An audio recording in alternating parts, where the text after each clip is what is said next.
فریضۃ بعد الفریضہ ہے دنیا، اس لیے اللہ کے احکام کو، اللہ کے طریقے کو، اللہ کے قوانین کو ہم جانیں، سیکھیں، سمجھیں، اور جتنا جانتے ہیں اس کو جاننے پر نہ رکے۔ جاننا اور بہت اچھی باتیں کہہ دینا اور سن لینا یہ کوئی کام کی چیز نہیں ہے، کوئی کام کی چیز نہیں ہے جب تک کہ اس پر عمل نہ کیا جائے۔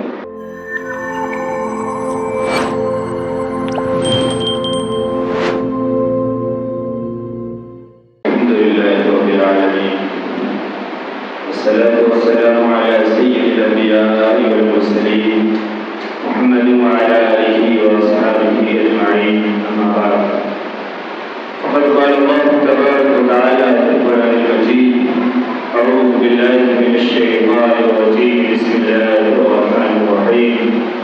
فإذا قضيت الصلاة فانتشروا في الأرض وابتغوا من فضل الله واذكروا الله كثيرا لعلكم تفلحون۔ صدق الله العظيم۔ قال النبي صلى الله عليه وسلم في مقامه: طلب كسب الحلال فريضة بعد الفريضة، أو كما قال عليه الصلاة والتسليم: اللهم صل على محمد وعلى آل محمد كما صليت وباركت على إبراهيم وعلى آل إبراهيم إنك حميد مجيد۔ حاضرین گرامی، اللہ رب العزت کا بے پناہ شکر و احسان ہے، ہم سب ماہ حرمت میں اپنی زندگی گزار رہے ہیں۔ رب کریم کے 4 محترم مہینوں میں سے ایک مہینہ یہ بھی ہے جس میں ہم اور آپ ابھی سفر کر رہے ہیں، چل رہے ہیں، یعنی ذی القعدہ کا مہینہ، جس کی آج 22 تاریخ ہے۔ ان قریب 8-9 دن کے بعد یہ مہینہ چلا جائے گا، اور پھر اس کے بعد 11ویں تاریخ کی گنتی کے اعتبار سے سال کا آخری مہینہ یہ ذی الحجہ کا مہینہ شروع ہوگا۔ یہ ذی الحجہ جو اگلا مہینہ آ رہا ہے یہ قربت والا مہینہ ہے۔ اس کے جو پہلے عشرے ہیں ان میں سے پورے 9 دن کے روزوں کے الگ الگ ثواب ہیں، الگ الگ فضیلتیں ہیں، جس میں سے 9واں دن یوم عرفہ ہے، اس کا الگ ثواب ہے، اور بقیہ جو 8 دن ہیں اس کے الگ ثواب ہیں، کہ ہر دن میں کوئی دن اگر آدمی روزہ رکھتا ہے تو اسے سال بھر کے روزوں کا ثواب ملتا ہے۔ اس طریقے سے اگر رات کی عبادتیں کرتا ہے تو عبادات کے درجات اور عبادات کے اجر و ثواب بہت زیادہ بڑھ کر کے ملتے ہیں، یہ حرمت والا مہینہ ہونے کی وجہ سے۔ اور پھر یہ کہ وہ دن ایام حج کے خاص دن ہیں، یہ مہینہ، یہ موسم، یہ حج کا موسم کہلاتا ہے، اور حج کے موسم ابھی چل رہے ہیں۔ اللہ رب العزت کے فضل سے اب تک کی جو زندگی ملی، جو سانسیں ملی، اور آگے جو زندگی ہمیں ملی ہے، ہمیں اس بات کی فکر کرنی چاہیے اور کوشش کرنی چاہیے کہ یہ ہماری زندگی یہ اللہ کے احکام کے مطابق گزرے، اللہ کے قوانین کے مطابق گزرے، کیونکہ دنیا یہ ہر کسی کو جتنی مقدر ہے اتنی ملے گی، چاہے وہ صحت کے اعتبار سے ہو، چاہے وہ انسانی کی عمر کے اعتبار سے ہو، چاہے دنیا کی ترقی کے اعتبار سے ہو، چاہے دنیا کے حسن و جمال آرات جس اعتبار سے بھی ہو، دنیا کو اللہ نے جتنا مقدر کیا ہے اتنا مل جائے گی اور مل کر کے رہے گی۔ فرمایا کہ اس وقت تک موت نہیں آ سکتی، جیسے موت انسان کو ڈھونڈتی ہے، موت طے ہے، اپنے وقت پر انسان کو ڈھونڈ لیتی ہے، ویسے ہی رزق اور رزق کی جگہ اور رزق کا وقت یہ بھی متعین ہے، یہ انسان کو ڈھونڈ لیتا ہے، اور جب تک ہم اپنے حصے اور اپنے مقدر کا رزق حاصل نہیں کر لیں گے، کھا نہیں لیں گے، اس وقت تک موت نہیں آ سکتی۔ یہ قدرت کا اٹل طریقہ اور اٹل فیصلہ ہے۔ تو دنیا ملے گی جتنی مقدر ہے، دنیا میں ہمیں جب تک سانسیں اللہ نے دی ہے، یہ اللہ کی مرضی ہے، یہ ختم ہو جائے گی، لیکن اس مختصر سے دنیا کے بعد کی یہ دنیا شروع ہونی ہے، یہ سب سے اہم اور سب سے اصل دنیا ہے۔ جو قبر کی زندگی ہے یہ بھی ایک لامحدود زندگی ہے، نہ جانے کب تک قبر میں رہنا پڑے گا، اور قبر کا معاملہ یا آخرت کے معاملوں میں سب سے سنگین معاملہ ہے، سب سے بڑا معاملہ ہے۔ قبر میں جس کے معاملات طے ہو گئے، قبر میں جس کے معاملات اچھے نکل گئے، جو قبر کی سختی سے بچ گیا، جس کو قبر میں جنت کی کھڑکی، جنت کی ہوائیں، جنت کی خوشخبری مل گئی، آگے آخرت کی منزل اس کی آسان ہے۔ پھر آگے اس کے نام اعمال اور اجر اور اس کے حساب و کتاب، ہر چیز میں اس کے لیے آسانی ہے، اور پھر اسے جنت میں جانا نصیب ہوگا۔ لیکن جسے قبر میں جو پھنس گیا، جسے قبر نے پکڑ لیا، قبر نے جسے دبوچ لیا، اور جس کو قبر نے یہ کہہ دیا کہ زمین پر چلنے والوں میں سب سے زیادہ بدبخت تو تھا، میرے پشت پہ چلنے والے لوگوں میں سب سے بڑا گنہگار اور بیمان تو تھا، آج تو میرے پاس آیا ہے، جب تو میرے اوپر چلتا تھا جگہ جگہ تو نے اپنے کرتوتوں سے، اپنے کارناموں سے، اپنے رویوں سے، اپنے طریقوں سے مجھے ناپاک کرنے کی کوشش کیا، گندا کرنے کی کوشش کیا، ہر ایک چیز میں تو نے اپنے من کی مانی، میرے رب کی نہیں مانی، اس لیے تو بڑا مقبوض تھا دنیا میں۔ آج اگر میرے پاس آیا ہے، میری گود میں آیا ہے، تو پھر آج تو میرا حشر بھی دے، آج تو میرا انجام اور کارنامہ بھی دے، اور پھر قبر اسے آپس میں مل کر کے دبوچ لے گی، کھینچ لے گی، اور وہیں سے اس کے عذاب کا سلسلہ شروع ہو جائے گا۔ پھر قبر کی منزل یہ بھی بڑی سنگین اور بڑی خطرناک آخرت کی منزلوں میں سے پہلی منزل ہے۔ پھر اس کے بعد نہ جانے کب قیامت برپا ہوگی، پھر قیامت کے بعد حساب و کتاب کا سلسلہ چلے گا، اور پھر حساب و کتاب کے بعد ہمارے لیے جنت یا جہنم طے ہوگی۔ وہ جنت یا جہنم جو طے ہوگی، اس کا جو وقت دیا گیا ہے، اس کی جو مہلت دی گئی ہے، اس کے لیے جو کام دیا گیا ہے، اس کے لیے جو طریقہ دیا گیا ہے، وہ وقت، وہ مہلت، وہ کام، وہ طریقہ، وہ اللہ کی رضا و خوشنودی کے تمام اسباب، یہ اس مختصر سی دنیا اور مختصر سی زندگی میں ملا ہے۔ ہمیں اس میں اس کی تیاری کرنی ہے، اس کی کوششیں کرنی ہے۔ آج میرے محترم بزرگوں اور دوستوں، آج اگر میں کسی سے باتیں کرتا ہوں، کسی کو کچھ سمجھاتا ہوں، کسی سے کہتا ہوں بھائی مسجد کے دروازے پہ آؤ، مسجد کے چوکھٹ پہ سر جھکاؤ، نمازیں پڑھو، اللہ کو یاد کرو، دین سے جڑو، جھوٹ کو چھوڑ دو، ہیرا پھیری کو چھوڑ دو، بےایمانی چھوڑ دو، سود چھوڑ دو، گناہوں کے کام چھوڑ دو، سب سے پہلے وہ یہ چیز لاتے ہیں، امام صاحب، مولوی صاحب، بچوں کی حفاظت بھی تو ضروری ہے، بچوں کو دیکھنا بھی تو ضروری ہے، ان کو کھلانا پلانا بھی تو ضروری ہے، ان کو پڑھانا لکھانا بھی تو ضروری ہے، گھر کی بھی تو ذمہ داری ہے۔ اچھا یہ بتائیے یہ سب کام بھی فرض ہے کہ نہیں، آپ ہی بتائیے، یہ سب کام فرض ہے کہ نہیں، آپ ہی بتائیے۔ تو پہلے اس کام کو ہم کر لیں گے تب نہ کریں گے، یہ سب کام کو کرنے کے بعد وقت ہی نہیں بچتا ہمارے پاس، یہ سب کام کو کرنے کے بعد ہمارے پاس وقت ہی نہیں ہے کہ رات کے وقت میں بھی اللہ کو بتا دیں کہ دن بھر میں ہم نے کیا کیا ہے، صبح کے وقت میں اللہ کو بتا کر کے نکلے کہ دن بھر میں ہمیں کیا کرنا ہے، ہماری کیا ضرورتیں ہیں۔ اذا سألت فاسأل اللہ، کسی چیز کی ضرورت ہے، کسی چیز کی حاجت ہے تو چاہیے، گھر کے لیے چاہیے، بیوی بچوں کے لیے چاہیے۔ جناب محمد رسول اللہ صلی اللہ علیہ وسلم نے فرمایا اگر تمہارے جوتے ٹوٹ جائیں، جوتے کا تسمہ بھی اگر ٹوٹ جائے، سول بھی ٹوٹ جائے، تو اس کا سوال پہلے اللہ سے کرو کہ اللہ میرے جوتے ٹوٹ گئے ہیں، پھر اسباب اختیار کرو۔ اسباب اختیار کرنے سے پہلے رب کو بتاؤ، دعائیں کرو، اللہ سے اسباب مانگو۔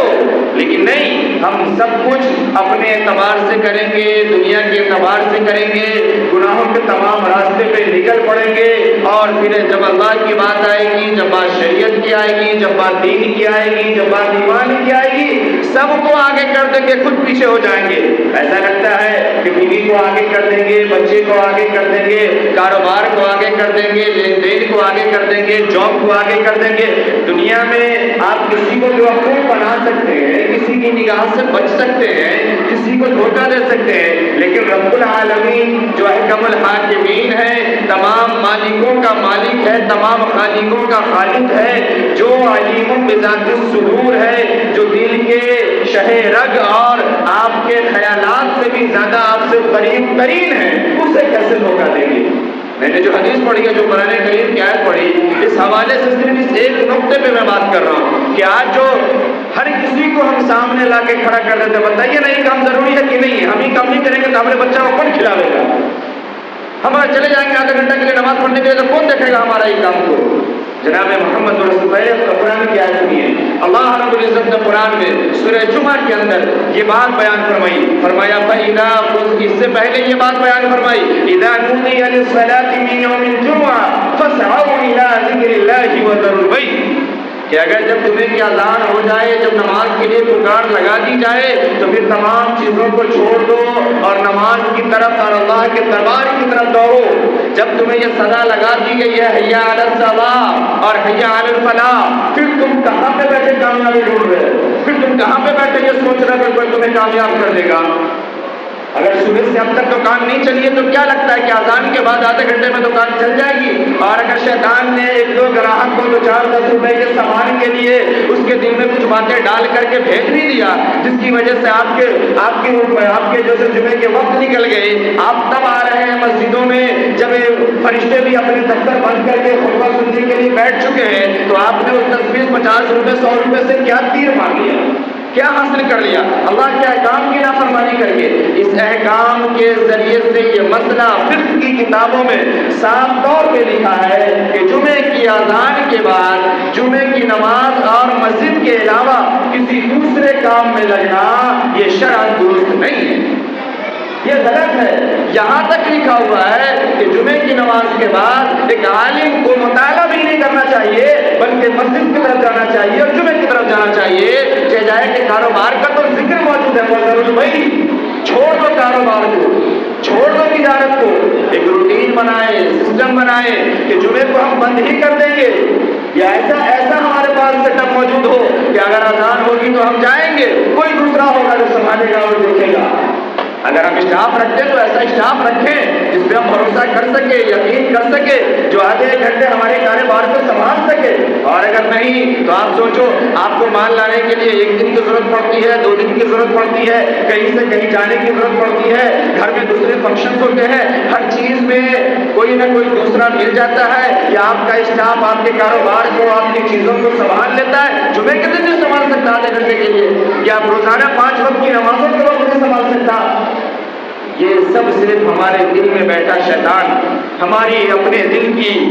مجبوری اور ہمارے اپنے دل کی گندگی نے آج ہمیں یہ مجبور کیا ہے کہ ہم یہ سمجھے کہ یہی جو آدھا گھنٹہ ملتا ہے نا 15 منٹ نماز کا اور اذان کا، یہی کاروبار کا اور کام کا سب سے اچھا وقت ہے۔ اس لیے سب کچھ کو جو ہے کرو، لیکن نماز کو چھوڑ دو، اللہ کے احکام کو چھوڑ دو۔ میں نے جو آیت پڑھی کہ اللہ نے یہ بات فرمایا فَإِذَا قُضِيَتِ الصَّلَاةُ فَانتَشِرُوا فِي الْأَرْضِ وَابْتَغُوا مِن فَضْلِ اللَّهِ، کہ جب تم نماز پڑھ لو، نماز ادا کر لو، اس کے بعد جاؤ، اب تم نکلو اپنے کاروبار میں، اب تم نکلو اپنے کام میں، اب تم نکلو اپنے جگار میں، فَانتَشِرُوا فِي الْأَرْضِ، زمین میں پھیل جاؤ، جہاں تمہارے لیے کوشش کرنے کی جگہ ہے، جہاں تمہارے لیے اسباب ہے، وہاں جاؤ اور اس کام کو تم کرو۔ آگے اللہ نے بات بیان فرمایا لعلکم تفلحون، ایسا کر کے نکلو گے، امید ہے کہ تم کامیاب ہوگے اور تمہیں کامیابی ملے گی۔ آج ہم فجر چھوڑ کے نکلے، ظہر چھوڑ کے نکلے، جمعہ چھوڑ کے نکلے، سب کچھ چھوڑ کے نکلے، اور اس کے بعد شام کو مجھ سے بنا امام صاحب کچھ نہیں ہوا، شام کو پہنچ گیا مہاجن لینے کے لیے، آج کچھ نہیں ہوا، بسم اللہ بھی نہیں ہوا۔ اس مہاجن کو کب تک سنائیں گے ہم جس کا مال لے کے بیٹھے ہیں، یا اس کو سنانے سے کیا ہوگا؟ ہم نے سنا، اپنے رب کو سنایا ہے اپنی پریشانی، اپنی ضرورتیں، آپ کو حدیث سنائیں۔ حضرت ابو ہریرہ رضی اللہ تعالی عنہ کا نام ہم سب جانتے ہیں، بڑے مشہور صحابی ہیں، آپ کا نام ہے عبد الرحمن بن صخرہ۔ حضرت ابو ہریرہ ایک کنیت ہے، آپ صلی اللہ علیہ وسلم نے پیار سے یہ نام دیا تھا، نام ہے عبد الرحمن بن صخرہ۔ آپ کی حدیث موجود ہے،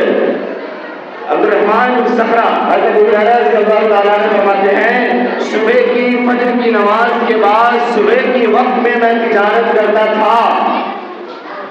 اور وہ تجارت کر کے سب سے اچھا تاجر میں بنا اور مالدار بھی بنا، وہ تجارت بھی ان کے خوب پھولے پھلے اور خوب ترقی ہوئی۔ یہ تمام باتیں حدیث میں موجود ہے کہ ایک دور وہ اصحاب صفا کا ہے، اور ایک دور وہ ہے کہ جب فتوحات کا زمانہ شروع ہوا ہے، اور جب کاروبار کا زمانہ شروع ہوا ہے، اور جب ترقی ہوئی ہے، تو پھر ڈر رہے ہیں کہ کیا ایسا تو نہیں ہے کہ ہماری تمام قربانیاں یہی بیکار جا رہی ہے، ہم نے جو کچھ کیا اس کا بدلہ ہمیں دنیا ہی میں مل رہا ہے۔ تو ایک طرف جب دنیا مل رہی ہے، جب ترقی مل رہی ہے، تو رونا ہو رہا ہے، اور آج ہم سب کچھ کو چھوڑ کر کے دنیا کی ترقی حاصل کرنے کے لیے رو رہے ہیں۔ ان باتوں کو باریکی سے سمجھنے کی ضرورت ہے۔ تو اللہ نے فرمایا نماز پڑھو، پھر نکلو، اور اس کے بعد بھی وذکروا اللہ کثیرا، اللہ کو باتیں کرتے رہو، اللہ سے لو لگائے رہو، اللہ سے دھیان لگائے رہو، اللہ سے مانگتے رہو۔ اب سوچو اللہ یہ بھی تو فرما سکتے تھے کہ ایسا کرنا کہ صبح سے لے کر کے 12 بجے تک پہلے خوب کما لینا پھر نماز پڑھنے آنا۔ یا اللہ یہ بھی تو فرما سکتے تھے چلو جمعے کا دن تو ہے، ایک ہی دن تو نماز پڑھنی ہے، اس دن ہفتے کے دن کو عید بنانا اور دن بھر کمانا، جب سب کما لینا تو عشاء کی نماز کے 1 گھنٹے کے بعد پھر آ جانا الگ سے جمعہ کی بڑی کا کمال ادا کرنے کے لیے۔ یہ بھی تو ہو سکتا تھا نا؟ نہیں، فَإِذَا قُضِيَتِ الصَّلَاةُ فَانتَشِرُوا فِي الْأَرْضِ وَابْتَغُوا مِن فَضْلِ اللَّهِ وَاذْكُرُوا اللَّهَ كَثِيرًا لَعَلَّكُمْ تُفْلِحُونَ۔ نماز ادا کرو پھر نکلو اور اللہ سے مانگو، اللہ وعدہ فرمایا تمہیں کامیابی ملے گی، تم کامیاب ہوگے۔ میں نے حدیث پہ پورا اس کا ترجمہ کروں جو ہم سب یہ کہتے ہیں، اس کا جو فرض ہے نا، اس کے بعد میں امید چاہیے۔ جناب محمد رسول اللہ صلی اللہ علیہ وسلم نے فرمایا کسب الحلال، طلب کسب الحلال فریضۃ بعد الفریضہ، رزق حلال کمانا یہ بھی فرض ہے، طلب کسب الحلال فریضہ یہ بھی فرض ہے، لیکن حدیث صاف موجود ہے بعد الفریضہ۔ یہ سمجھ میں بات آپ کو بڑے اردو میں سمجھ سکتے ہیں، اتنی آسان حدیث ہے۔ رزق کمانا اور حلال کمانا، حلال ذریعے سے کمانا، حلال طریقے سے کمانا، محنت سے کمانا، مزدوری سے کمانا، جو ذرائع آپ کے پاس موجود ہیں حلال کے، اس ذرائع اور اس اسباب سے، اس راستے سے، اس لائن سے کمانا یہ فرض ہے اپنی زندگی کے لیے، اپنے گھر کے لیے، بال بچوں کے لیے، لیکن فریضۃ بعد الفریضہ ہے، اللہ کے احکام کو پورا کرنے کے بعد ہے، نماز کے فرائض کو ادا کرنے کے بعد ہے، آپ پر جو ذمہ داریاں عائد ہوتی ہے اللہ کی اور شرعی قوانین اس کو پورا کرنے کے بعد تب یہ تمام فرائض آپ کے اوپر عائد ہوتے ہیں، لاگو ہوتے ہیں۔ ہم نے آج سب کو اپنے اوپر لا دیا اور اگر چھوڑ دیا تو اللہ کو چھوڑ دیا، جو سب کچھ دینے والا ہے، سب کچھ کرنے والا ہے، ہم نے اس کو چھوڑ دیا۔ اور پھر ہم نے اتنے مضبوط بھی ہیں کہ پتہ نہیں سوال و جواب کے لیے بھی ہم تیار بیٹھے ہیں کہ کہہ دیں کہ یہی سب ذمہ دار تھی، یہ ذمہ داری نبھا رہے تھے، کسی کی کوئی ذمہ داری نہیں چاہیے، سب کو اپنے کل مسئول عن رعیتہ، ہر ایک کے بارے میں سوال ہونا ہے، لیکن سب سے پہلے اپنا سوال ہونا ہے، یہ بتانا چاہیے کہ ہم نے جو کرا اور جو کیا، یا جو طریقہ اپنایا وہ کیسا تھا۔ اس میں ایک نقطہ صرف آپ یاد رکھیے، جس طریقے سے آج ہم اور آپ زندگی گزار رہے ہیں یہ ایک میسج ہے جو اپنی نسلوں کے لیے ہم چھوڑ کے جا رہے ہیں۔ ہمارے زمانہ کہتا ہوں، ہمارے پہلے کے لوگ کم علم ضرور تھے، ان کے پاس ڈگریاں ضرور نہیں تھی، لیکن وہ اتنے بدعمل نہیں تھے، وہ اتنے بدنیت نہیں تھے، وہ اتنے بے ایمان نہیں تھے، وہ پائی پائی کے زمانے میں جیتے تھے اور پائی پائی کا حساب رکھتے تھے اور حلال زندگی جیتے تھے۔ آج ہم ڈگریوں والے ہیں، عہدوں والے ہیں، علم والے ہیں، اسکول والے، سب کچھ والے ہیں، اور آج ہمارے پاس سب کچھ ہے، لیکن اگر نہیں ہے تو ایمان نہیں ہے، اگر نہیں ہے تو نیت درست نہیں ہے، اگر نہیں ہے تو ہم نے اللہ کو اور اللہ کے رسول کے طریقے کو چھوڑ دیا ہے اور ہم نے اپنی زندگی کو خبائث سے اور گناہوں سے بھر دیا ہے۔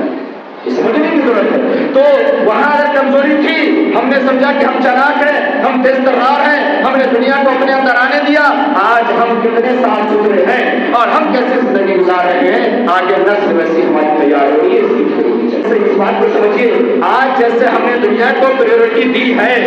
ہم نے کہا نا کہ یہ بھی یہ ضروری ہے، یہ ضروری ہے، یہ ضروری ہے، یہ کریں گے تب نہ ہوگا، اور دین کو ہم نے پیچھے ڈال دیا ہے، آنے والی نسل اس دین کو جانے گی نہیں، اور ہم آپ کو کم سے کم اتنا سمجھ رہے ہیں کہ چلو پیچھے ڈال دو، دیکھ لیں گے، اگر موقع مل گیا تو، اگر بیمار ہو گئے تو، اگر ایکسیڈنٹ ہو گیا تو، اگر فرصت میں آ گئے تو دیکھ لیں گے، اللہ کر لیں گے، لوگوں سے پڑھ کے دعا کروا لیں گے، آگے آنے والی نسل ان چیزوں کو جانے گی نہیں۔ بات سمجھ میں آ رہی ہے آپ کو کیا کہہ رہا ہوں میں؟ اس لیے اپنے رویے کو اور اپنے طریقے کو پڑھیں، سمجھیں، فریضۃ بعد الفریضہ ہے دنیا، اس لیے اللہ کے احکام کو، اللہ کے طریقے کو، اللہ کے قوانین کو ہم جانیں، سیکھیں، سمجھیں، اور جتنا جانتے ہیں اس کو جاننے پر نہ رکیں۔ جاننا اور بہت اچھی باتیں کہہ دینا اور سن لینا یہ کوئی کام کی چیز نہیں ہے، کوئی کام کی چیز نہیں ہے جب تک کہ اس پر عمل نہ کیا جائے۔ 10 باتیں آئی ہوئی، کسی پہ عمل نہ ہو، بیکار ہے۔ 2 باتیں کام کی ہو اور آپ اس میں سے 2 کی طرح ایک پہ بھی اگر عمل کر لیں تو دنیا بھی اچھی ہوگی، آخرت بھی اچھی ہوگی۔ دعا کریں گے اللہ رب العزت ہم تمام کو صحیح سمجھ عطا فرمائے، اللہ دنیا بھی اچھی بنائے، آخرت بھی اچھی بنائے۔